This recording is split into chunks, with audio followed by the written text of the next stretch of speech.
want to start from the beginning, though.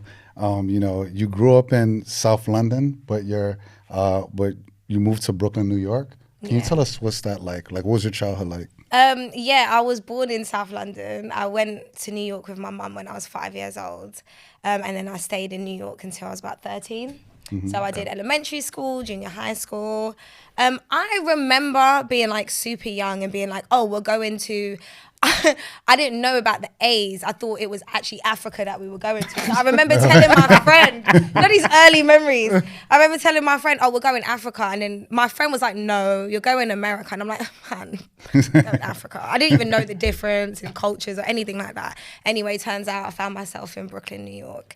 And it really was, honestly, foundation years. Like, that's still my home in my heart to this day. I'm trying to be there and live there and work there. So if you guys, want to recommend me for anything, then, I mean, with your resume, it shouldn't be I hard. think you need a recommendation. I need a recommendation from you. we can all work together on this. Okay. But it was, I don't really remember other than when I first went there, I was like super pale, more pale than I am now, if you can imagine.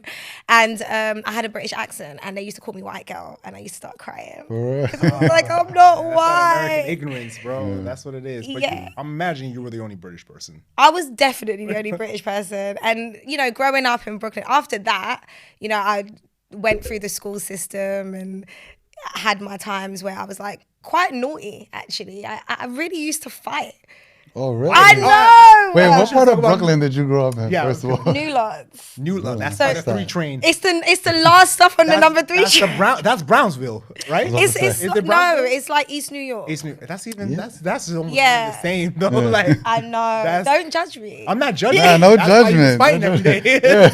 Well, I went to school in my elementary school was on like Eastern Parkway, so like Utica or whatever. So I used to have to take the train, and so I was quite naughty, but I was also really academic. So I was in the top class for like everything, basically. I used to get really good grades. My junior high school was a great junior high school. Sorry, I keep on hitting the mic. That's all right. My junior high school was a great junior high school.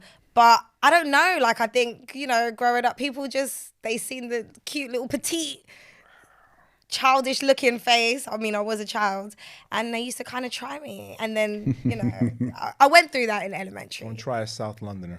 It's South London and Brooklyn. That's a bad that combination. accent threw them off and they was like, let me try. Exactly. She sounds proper. Exactly. You know what it is? I think there's this misnomer that the British accent is a perception of like softness from New Yorkers, right? Yeah.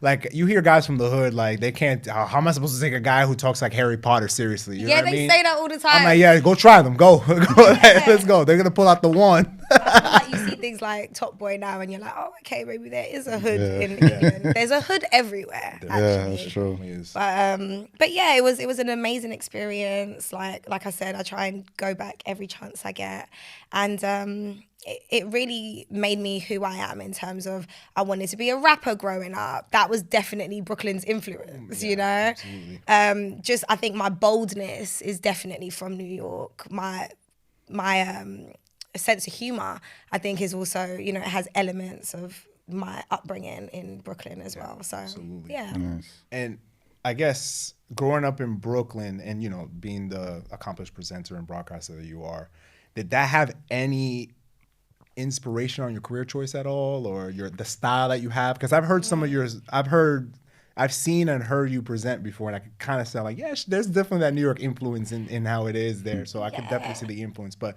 growing up in Brooklyn, did that sort of influence entertainment at all in your mind? Or I think so. Like I said, I wanted to be a rapper. That was definitely me listening to Hot 97. I didn't even know I wanted to be on radio until I was actually on radio. But then when I look back, I'm like, I used to do fake radio. I used to have a fake radio station in my head, and I used to write like a little script, and that was from listening to the New York radio stations and the people that I was around as well. I used to hang out with people that were considerably older than me because I have older siblings. So they didn't live in New York with me, but they would come and visit. And so the people on the block would then become like my older siblings in a different kind of way, and they'd come to the house, and my mum was really cool, so they'd like chill in the house with us, and we'd end up freestyling. And that's like when I thought, like, yeah, I could really do this. You know? You said freestyle. You got something for was us? Oh bad, my you god! got No. You know what? Yeah, On another day, I probably would have, but I've done it a couple times recently, and I'm just letting myself down consistently. I'm like, little JoJo would not be happy with this. I think I've lost it, guys. I don't know what's going on. Sorry.